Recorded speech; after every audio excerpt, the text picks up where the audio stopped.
So my work day, man, it happened again. You know, I got a peer that I've been working with for years now, going on a year and a half, and he's on a constant relapse. He get clean for 30 days and then he's back. And I guess the only thing that I really like about that is he keeps calling me. That's good. Yeah. You know, and no matter what, and I think that's the relationship that I built with him, that I'm gonna be there no matter what. No matter what. And he knows that, because I know one day, and I keep him encouraged with that, one day you're gonna be on track and stay on track.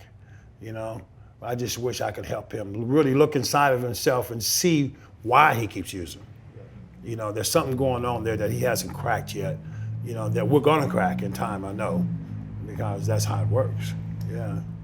Kind of makes my day kind of challenging a little bit, right? Yeah. Yeah, but those are the challenges that we look forward to, at least I do, right? Because in our role, we get this unique opportunity to where we can provide hope for individuals over a long period of time. It's not just a 90-day program, 30-day, in the treatment setting. Right. This is outside. This is in the community where we can help these individuals and just providing hope. Yeah. I think unlike a counselor or maybe even an IOP group, when you see somebody you're supporting, that they come back time and time again, right? Because you have that lived experience, right? Yeah.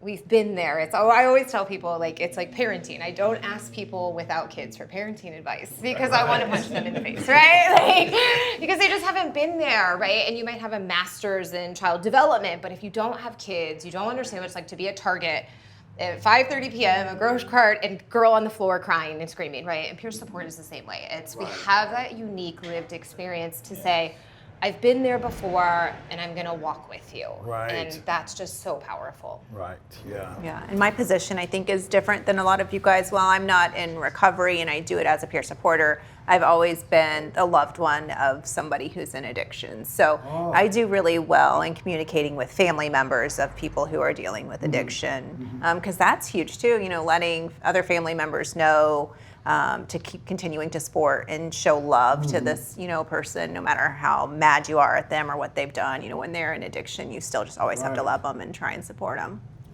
I also believe with being that person that can support the family or the friends of that loved one, that lived experience, being able to communicate that I know you're angry, I know that you're hurt, and show a healthy way of love, that we can love them while they're in addiction, because the world often tells us that you got to be strong and shut them out, Right. or you can true. come alongside of them and then you're codependent. So I think that that lived experience, once you've navigated it, to give, I find myself giving permission sometimes because I feel like they're seeking a mother and just saying it's okay to love him. It's okay to love him.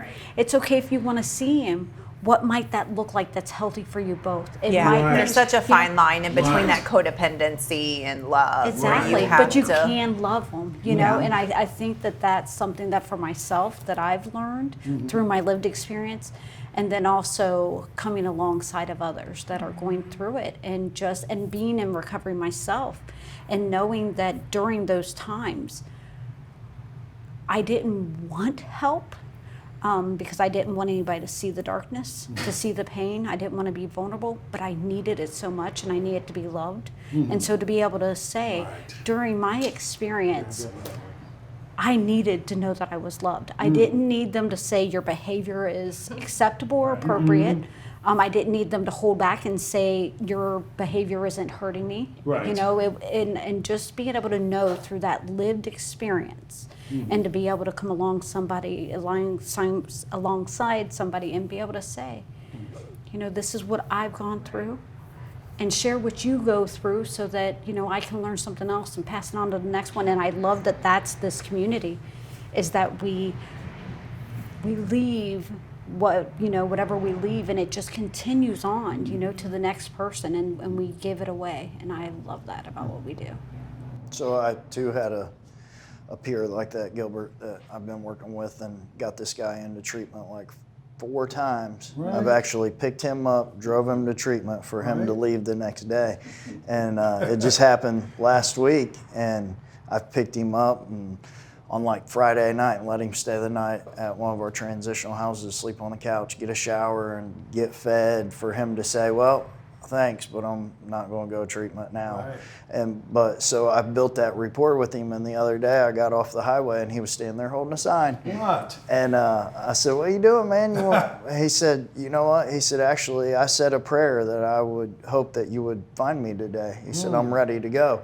So picked him up, took him to the house. We were getting ready to have Bible study, so he took a shower, ate dinner, went to Bible Right. study with us, and Right. took him to treatment. And I've been in communication with his family, and he had a very good upbringing. He was 20 years old before he started using, and tons and tons of family support. Right. And the family just doesn't understand why he's choosing this lifestyle Right. instead of coming home. So I've had the opportunity to talk with them and bring awareness to them, and to give them ways to approach him, and how to talk with him, and how to love him, and to love him well, and to give him hope without placing expectations on him that Right. will cause him to turn back to using. Right. I think that's great, because that's a perfect example of kind of this disease model versus this moral failing, oh, this is just a choice that we're making, right? And I think for anyone who's in this space and serving, whether it's a faith leader, whether it's a recovery community organization or a provider, it's meeting them where they're at, right? Loving them well, and really saying, this is not a choice. This is a person that's struggling with a substance use disorder. They're struggling with the disease, and these are symptoms of the disease. And I'm going to look at them and treat them that way, and use person-centered language, and really be able to empower them. I don't know about you, but nobody has ever guilted and shamed me into change. They have It didn't work that way loved for me. me and Right. empowered me and believed in me when the rest of the world was kind of kicking me while I Right. was down, right? Like you said, I know when I'm doing wrong. You don't need to remind me. So I think Right. I just love that, because it's just like that, reminding people that like this is a disease, and we need to treat people with respect, meet them where they're at, and just love them really well. And that's what peer support done for me. I don't even know if it was called peer support when this guy, 30 years younger than me, befriended me. And he was 2 years into his recovery process, and I was just entering my recovery process. I don't bet you I had 30 days clean yet. But this guy says, come on, man, and go with me. So his lifestyle at that time was getting out of prison. He had IOP, a job working at a recovery house. He had a job working at Del Monte. And plus he had to go to parenting classes because he was wanting to get his kids back. And he was doing all this on the bus. And I traveled with this guy on the bus. But every weekend, we would go out of town and speak in somebody's prison. And just that's how it got started. And then 2 years later, here comes this word peer support. When this guy taught me the most valuable lesson about who I could learn from. Because, up in age, I ain't listening to no kids. When it's our youth, if we listen to them, they could teach us something. He taught me. It brought me along. And when I learned what peer support actually was, a person with a lived experience sharing their strength and hope, even setting an example, Cal, hanging out with you for 5 years.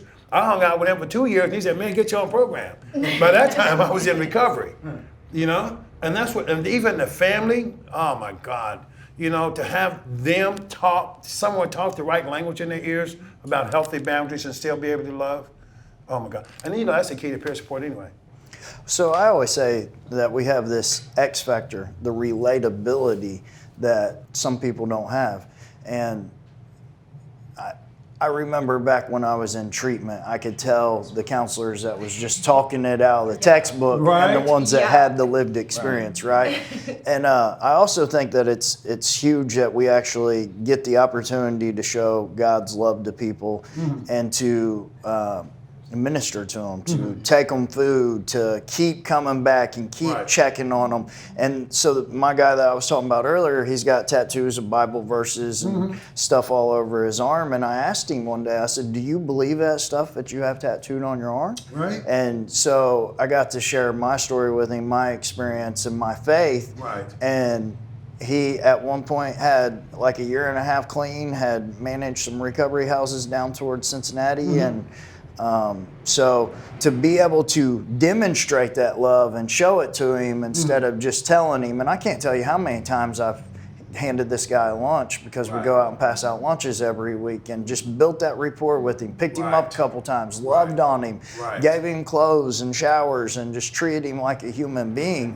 I believe that's why he kept coming back to me and going with me and actually praying that I would show up that day. Well, he had probably been jaded by churches, not having, support in his church. Maybe he does believe in God, but doesn't feel comfortable walking into a church. So I think that's what you do really well, is kind of preach that the gospel and, the God's love for everybody regardless, and not judging at all, which, is such a huge issue that people run into. And they're who have had coming that from faith. a position of understanding rather than trying to be understood, right? You reach more people that way.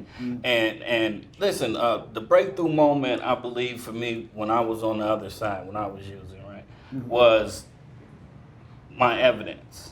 Right, this is where my faith came from. It's been evidence that God has played a part in my life, my entire life, right? And in situations where I shouldn't have survived or shouldn't have got a smaller sentence, and all these things where I made it through. When I looked at that and understood that I've always been under the care of, that kind of made a turning point for There's my no such thing as a coincidence. Exactly. There's a So purpose. let me tell you a church story. In my addiction, I lived down the street from the big mega church. And then on the opposite corner, on a different block, was a small little church. And after being up all weekend, smelling like alcohol, looking all weird and crazy, had on the same dirty clothes, right? I go to the mega church, and they would shun me. But I went to the little church, and they would say, come in. And I would come in out of embarrassment, but I would I came in because I knew I was going to get something. All right, I'll be honest. Okay, quit lying, Gilbert. They was going to give me some food and some money. I knew the little church was going to do that. But the fact of the matter is that they put their arms around me, as funky as I was, and loved me and said, sit down with us. And that's what the whole thing is. And maybe I've heard peers tell me, I went to church and they looked at me funny, and one church told them to get out. And so if this is coming from the Godhead, like it's supposed to come from the Godhead, then where is the love? Maybe I need to take my hat off. I take my peer support hat off when I'm working with a peer, and I become just like them. So I think one thing that we kind of stray away from, or that we need to be reminded of, is like in the 12-step rooms, it's attraction rather than promotion. Yes, sir. And so us as peers, we carry that well because we have that lived experience, and we attract people rather than promote them and try to talk them into it or try to sell it to them.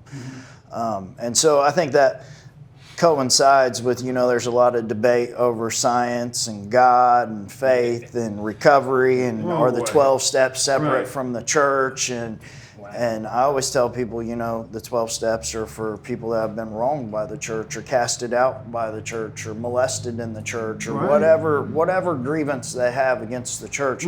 The 12 steps is a way to help you get right with God, and in a pace that you can take and you can understand. So I think that, it's pretty cool when you have a church that supports a 12-step meeting, or advocates for it, or really takes the time to understand what the 12 steps are about, and talks to addicts that work a 12-step program instead of telling them, oh no, it's not God of your understanding, it's Jesus Christ, or you're doing it wrong, or instead of that type of language, but actually taking the time to understand where they're coming from and why they're talking like that and why they believe that. I think that's pretty powerful. Yeah, I also think it's really powerful when church leaders can get educated on substance use disorder. When they have an understanding really of the science and the brain chemistry, they can really, we've had so many people walk into our RCO, beat down, inactive addiction, reached out to the church, and they were just often told to pray harder. Right. And in that moment, That doesn't sound good. That's not helpful to No. them. No. And because again, it's like it's shaming them that they're not good enough. They can't, And we've had church leaders reach out to our recovery community organization and say, can you educate us? Like, how should we respond here? And I'm like, Right. thank you. First thing you're doing is asking the recovery community. That's a great first step. But to be able to really learn and listen and be able to connect to local resources. As a pastor, you don't have to know everything and be an expert in everything, but do you know who to call? Right. You got a lot of friends, right? Right. Do you know who to call in the moment so you can bring, peers bridge that gap. So if somebody goes to a pastor, a priest, whatever it is, that person can pick up the phone. Hey, Gilbert, I've got somebody here. Can Right. you come up alongside us right now, right? And be able, because what happens, you guys know, when a peer walks in a room that there wasn't lived experience in before, everything drops and the conversation and relationship starts. We get to authenticity. We can take down those masks. We don't have to pretend we're something that we're not. True. And all of a sudden now the faith community and the peer support community can work together to support these individuals with a faith-based peer support type of practice. And when are we going to make that switch to where, like, now it's like we have recovery churches, and that's a recovery-friendly church? Like, why can't every church just be a recovery-friendly church instead of just like identifying as a recovery church? There's plenty around here that like, oh, that's a good recovery church, and other ones you're like, well, that's just a church.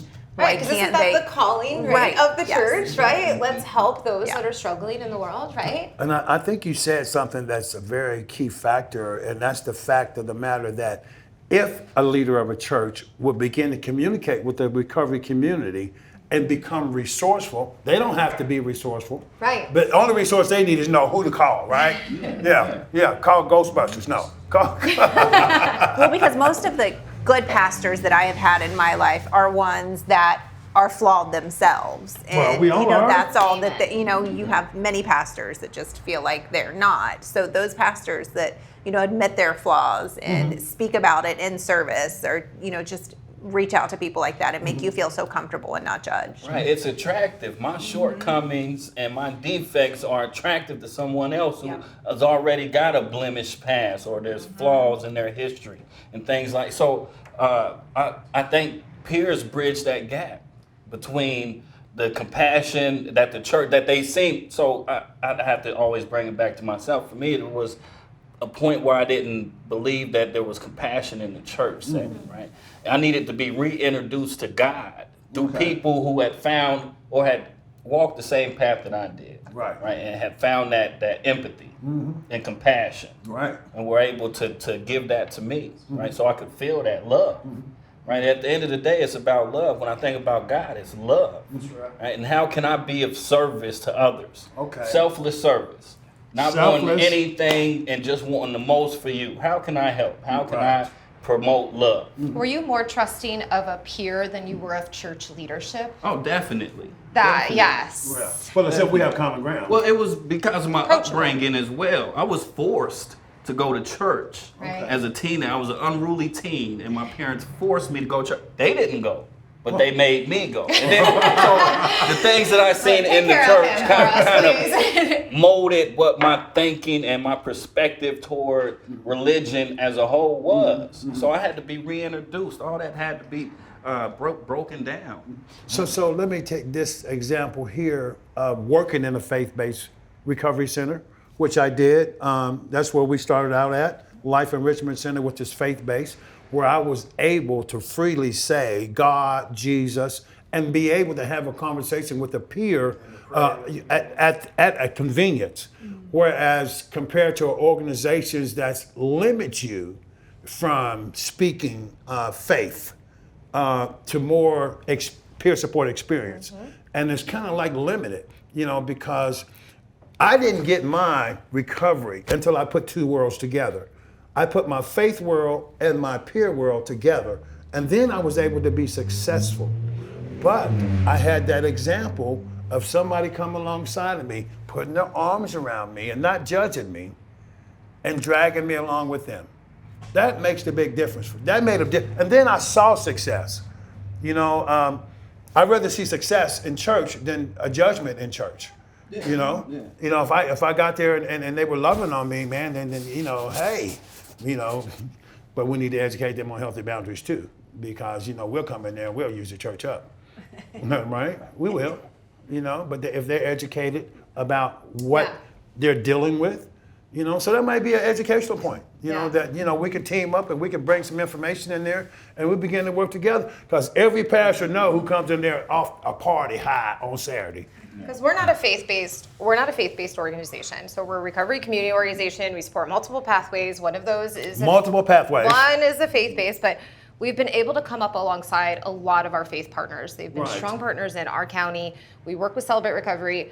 Again, we are who they are making that first phone call to. Right. So I have somebody that's come to me, right? It's over my head. Mm-hmm. Can you come in and help us?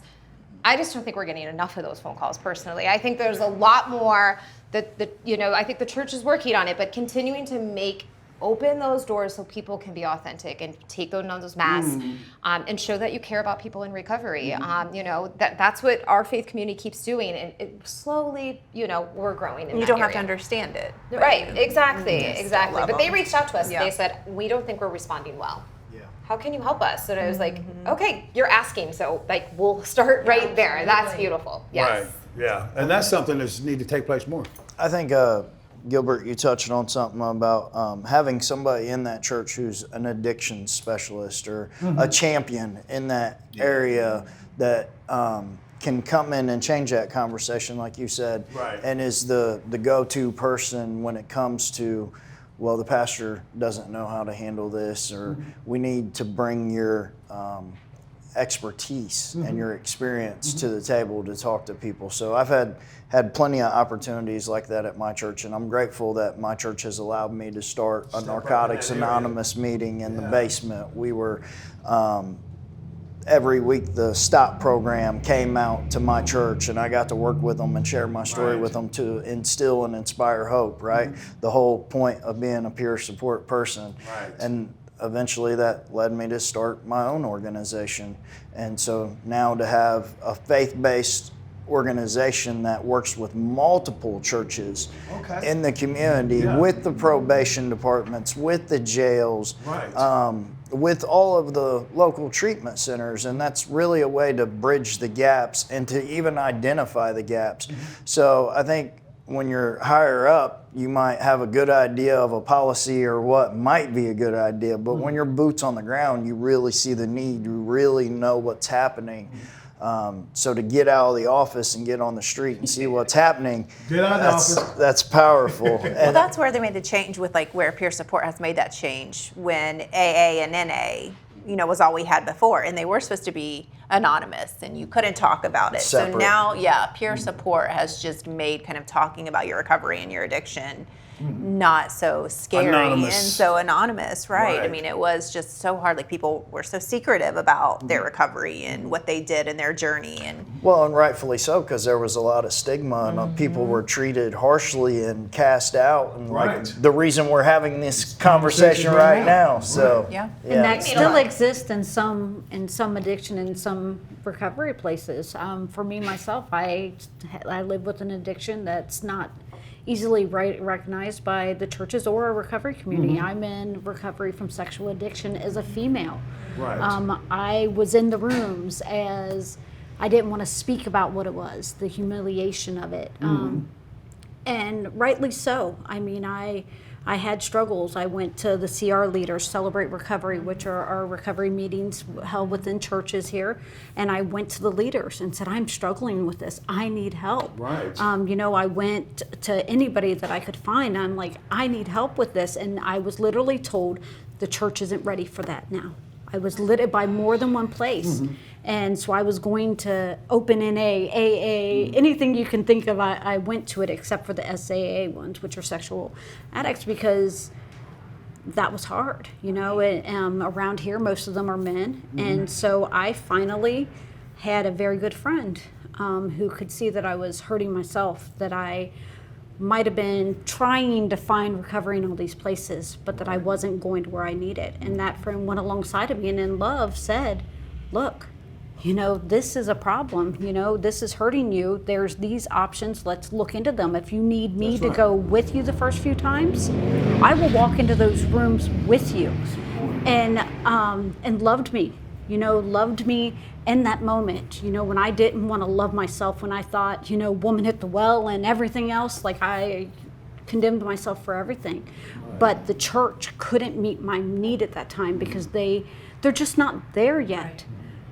But alongside of that, and I've been to the SA meetings by myself, and I go into rooms now. I go into the rooms, whether it's Celebrate Recovery or NA or AA, if it's an open meeting, and I sit there, and it's hard. It was hard at first to sit there and say, hi, my name's Carrie. I'm in recovery from sexual addiction. And every eye look at me, and everybody have an assumption of what that meant. Right. And I did it, and I kept doing it. And I'm like, God, why am I doing this? Like, this is humiliating. Can't I just go and say, hi, I'm Carrie? You know, I really just don't want to claim this for me. And then through that, God has shown me. Because I have had women and men that have reached out to me through me being willing to say this, me to be vulnerable and put myself on the line, that have called me up or come to me afterwards and said, I never recognized that was part of my problem. I knew that I was a heroin addict, and I've been working recovery for that. I got into church, I'm working this, I'm building relationships, I'm learning healthy boundaries, you know, I'm learning all this stuff, but it always felt like something was missing. And I think that's And I'm sure that is such a normal story. I've been doing this for 9 years, and I've never heard anybody say to me, you know, that they have a sexual addiction. So I'm sure that so many people have that hidden. That's the relapse for most men. I love the turning point of your story, though, is that you met somebody like you. You know, I mean, that's the uniqueness of peer support. I mean, everyone has heard, right? Recovery is beautiful. That's really sweet and nice, but it's not tangible. I can't touch that or see that doing life. But when I first met somebody in recovery, that changed everything for me. I was like, oh, wow, like people, I didn't know, I mean, I didn't really believe people did life without drugs and alcohol. I was like, why would you ever, why would you do that? You know, except it's destroying my life, right? But then I met other people, and I have an eating disorder past as well. And so when I met somebody that had this life experience and was like, on the other side of it, I was like, that is hope. Like, that is tangible, walking hope. I mean, it doesn't get more powerful than that. And I always say about hope, like, you don't need buckets, you just need a little sliver, right? That God is just like, just the tiniest little possibility. Because I was like, that's a possibility my life could be different. And that's what I have so loved, just like as people are reaching out, that I am a woman who loves Jesus. Right. And I have a sexual addiction. Right. That does not make me unqualified, disqualified, or anything else. And so many times, like, that's what I love about it, is that I can see that I am loved. You know, when I come along with peers who also, and you hear our stories, because we tell each other those stories that we would never possibly say to someone who's never gone through it. And we say that, and it's like, I've been there. And I'm loved, and you are loved. You know, and that glimmer of hope is such a precious gift. We just saw an example of what happens when true peer support is at work, because you felt safe enough to share that with this group. And that is awesome. I commend you for your courage, and I already know your progress. You know, so you're on the journey, girl. You're on the journey, you know, and that's what we do, right, Cal? And that's how you end stigma too, is by talking about End it stigma. and raising awareness. And to be vulnerable when you don't feel like saying something, that's when you need to say something. And to educate people and to share your story. I think we've seen a big shift over the last, 5 years with social media. Like on my news feed, I see a ton of recovery stories and people celebrating clean times and milestones in their recovery and sharing their stories, their testimonies, and accrediting the organizations that help them to do that. And we've never seen a time like this, you know, especially for recovery and for faith to be implemented in the recovery community. People are way more open about talking about God and their recovery nowadays than they have been over the last 10, 15 years.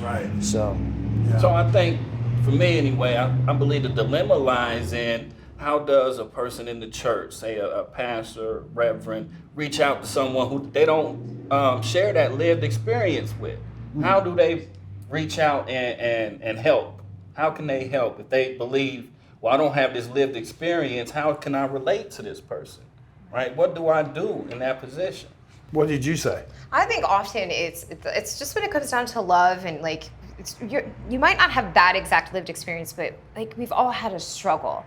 We've all had a Sunday night where we wanted to wake up Monday and do something different. By 10 a.m., right? We're gonna wait till next Sunday or New Year's Eve or the first of the month, whatever. We all have that. Like, this is gonna look different. And I think it's loving them well. It's just saying, I care about you. And I don't care about you dependent upon you doing what I think you need to do with your life.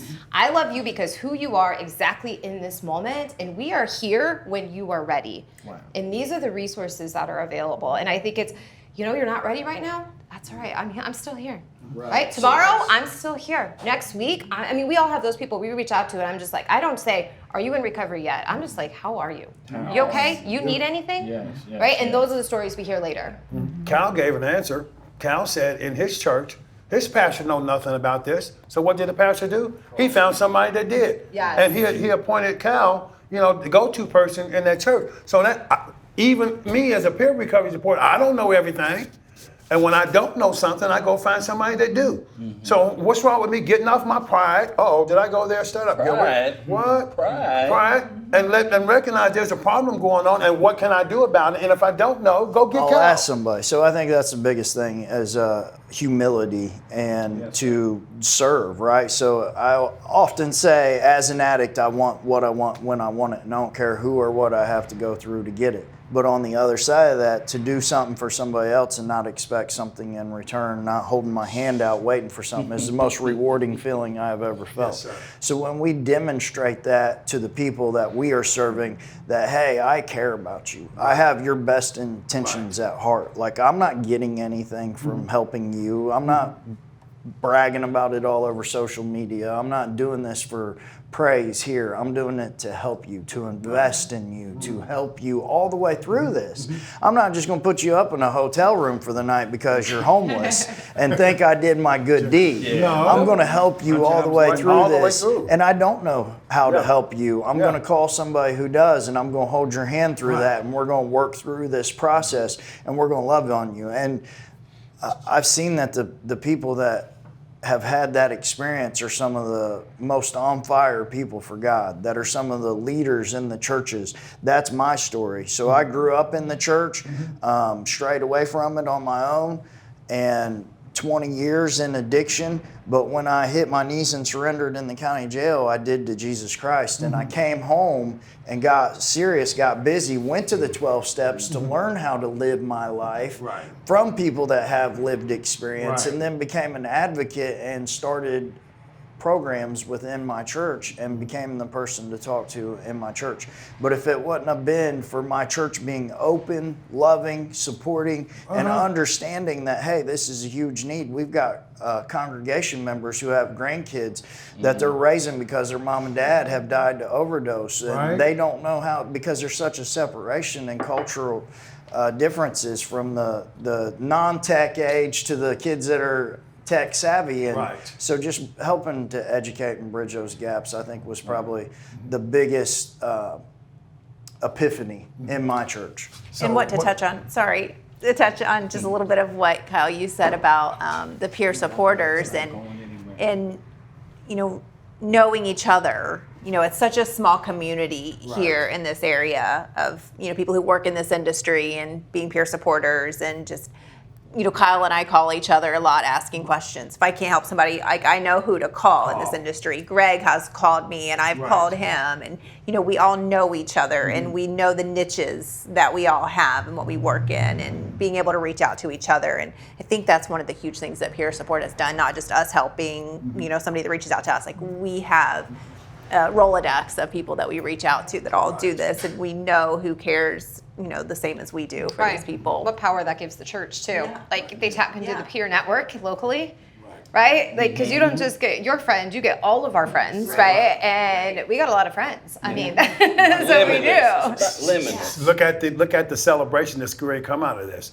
Even if in the both worlds, as peer supporters, I don't want to latch onto my peer forever. I hope they get well, move on, and help someone else like we do, right? It's the Just- multiplication Factor. that the church Right. is built on. And the same thing in the church. Even if my church is welcoming and I have something in place for you, when you get that, 9 times out of 10, you're going to get the other half of the come to Jesus moment. And what? We celebrate a life saved. Even in the recovery rooms. When you come in there and you get 30 days, we celebrate you. When they have a come to Jesus moment and say, hey, you belong to the church. Hey, that's 2 celebrations going up, 2 births. I like to be born again. That's right. What? That's right. A currency in this industry and is authenticity.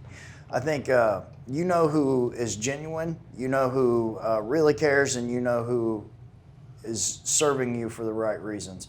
And I think that having a church who is authentic, that says, we are broken, we are hurting, we're addicted, we have all this stuff, nobody's perfect, we're not, the unchurched people like to use the word hypocritical, right? So when a church can really let down their guard, so I'll give you another instance. So at my church, we have showers in the gym, and to actually let homeless people come into the church and take showers in those in that gym, that's uncomfortable for the church. And I had mentioned when the STOP program was coming to the church, some of the church members said, those are criminals. We're going to let them come into the church. And the pastor said, well, what are they going to do? Come back and steal the TV? Right. Like, they don't want to break into the church. Right. And he also told me that, if your church building isn't getting worn out, then you're not using it right. Right. So I think a lot of times the focus of the church is building a bigger, nicer, better building and having an awesome coffee bar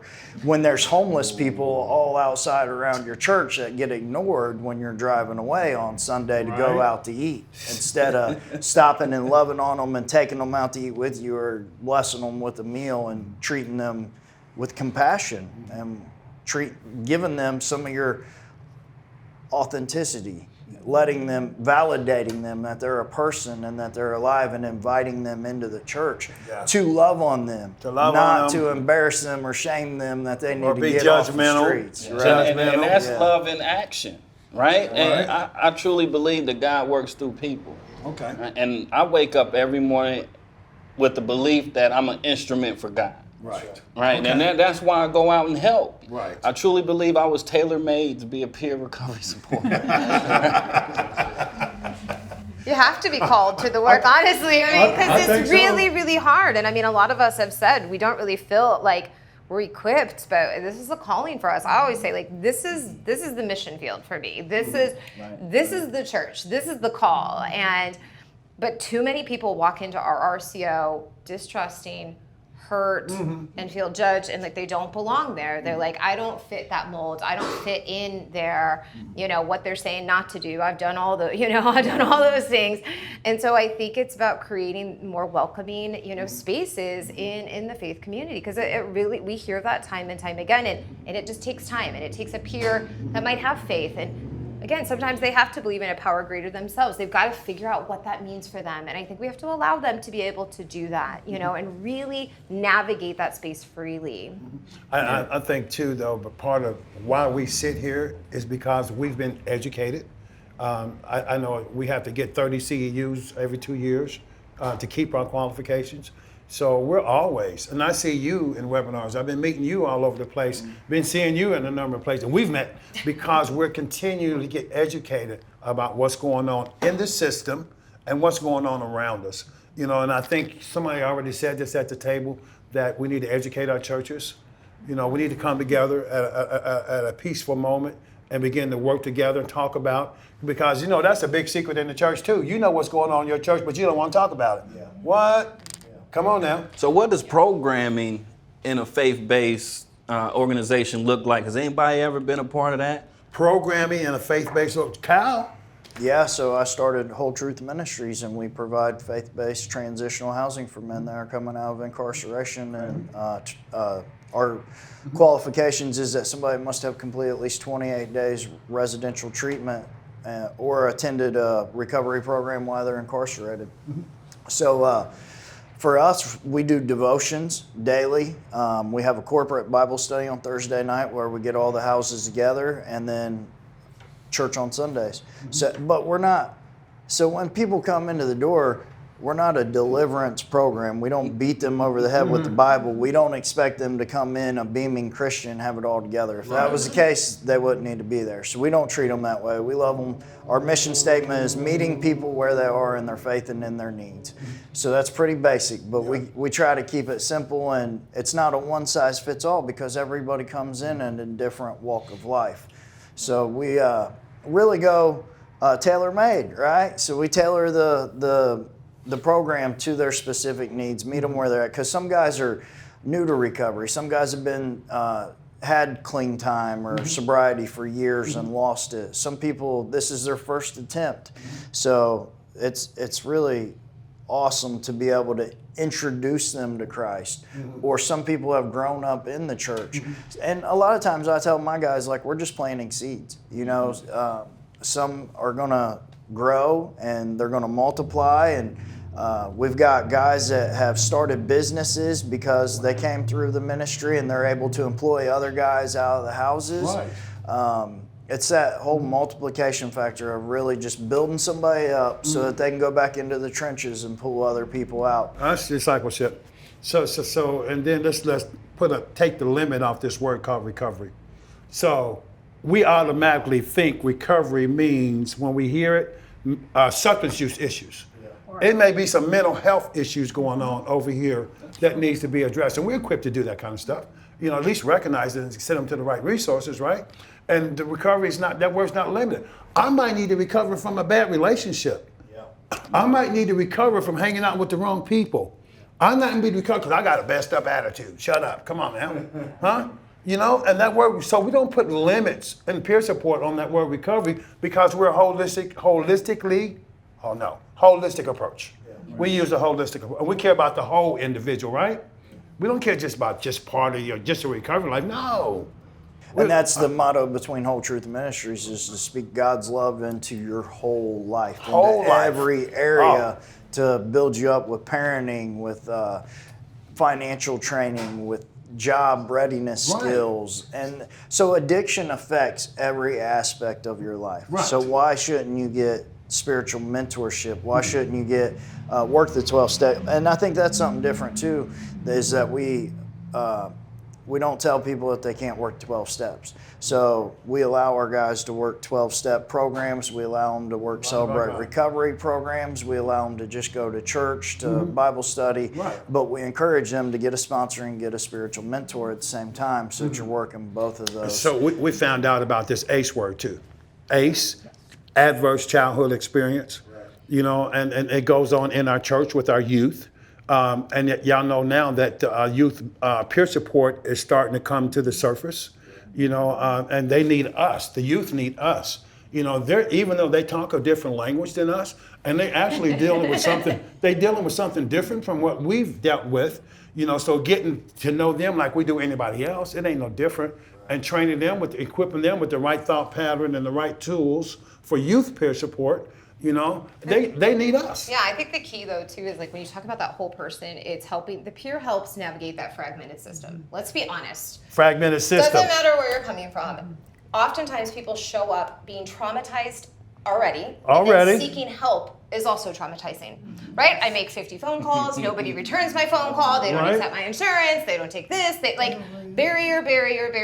I always compare it, this long bridge, right? You walk across wood planks and there's big gaps. Right. We do good, big gaps, and somebody falls. The peer is there to start to fill those gaps, start to say, hey, I can help you navigate this. When somebody calls us, we're like, next phone call is going to be the last phone call that I hope you make. Because we're gonna do the work behind the scenes. Right. We're gonna we're gonna answer all of those questions. We're gonna get all those barriers pulled out right away. So this person, it's so hard to lift up that phone and ask for help. Mm-hmm. And then you're gonna make me do it 25 times over 48 hours. Mm-hmm. Oh, and then, 3-week wait. 3-week wait? What? I'm struggling right now and I'm asking for help and I have to wait 3 weeks. I could be dead in 3 weeks. Wow. You know, and so I think it's really important when you look at that whole picture that the peer is there to help navigate that system. That's what we have found is huge, is that the other pieces sometimes come and go where there's gaps, but that peer is consistent. You know, our person might go into jail, peer, they come back, peer's there. Might go to treatment, come back, the peer's there. We ain't going they nowhere. might go back out, they come back, the peer's there. We ain't going nowhere. That is the consistent piece no matter what.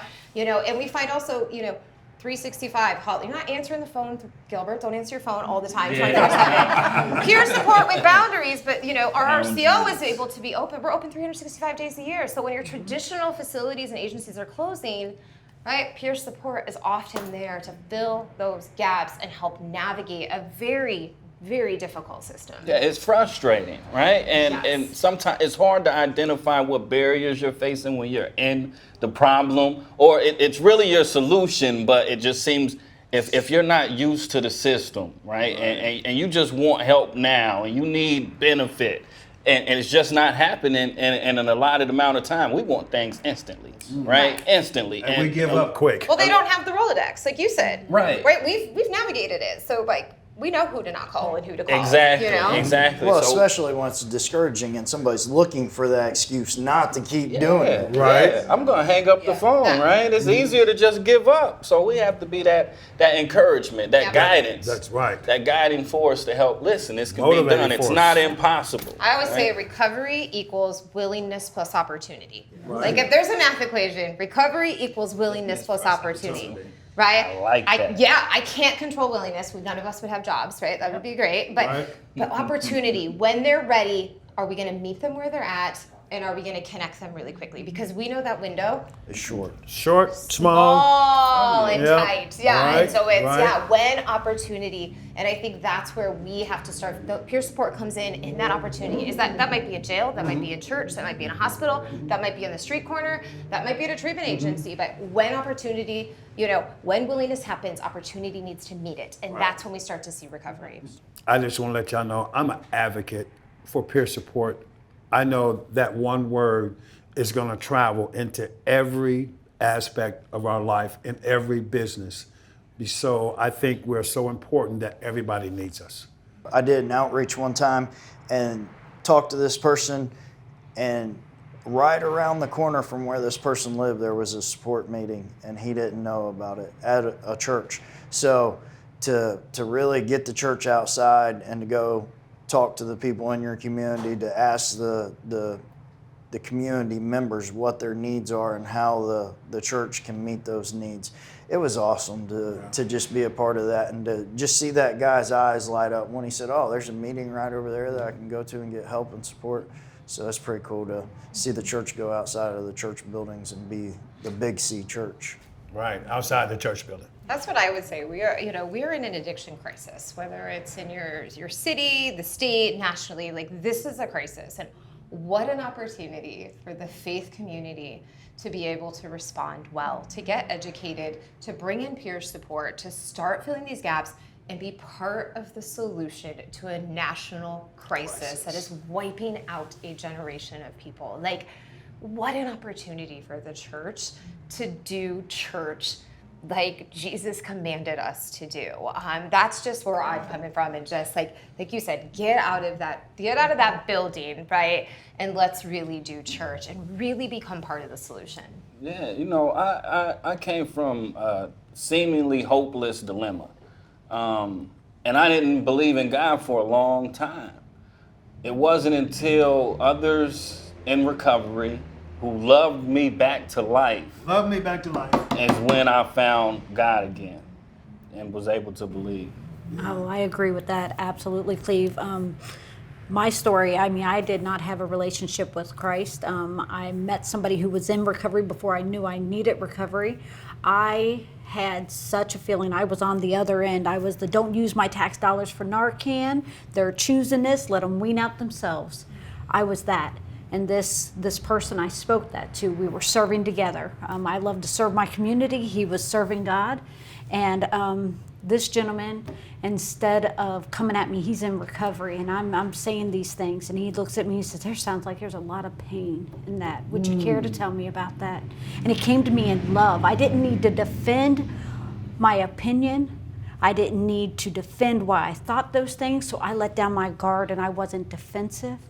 And I sat and I listened to this man, and I listened to him talk about the things that he'd been through and the things that his child had been through and how he was finding the grace in God. And I thought, I am broken, and I have always thought I was too far gone to even seek God. I didn't want to seek him because I didn't want to be turned away one more time. And I will tell you, if the church could understand that when we come together and we love people right, and we just love them where they're at.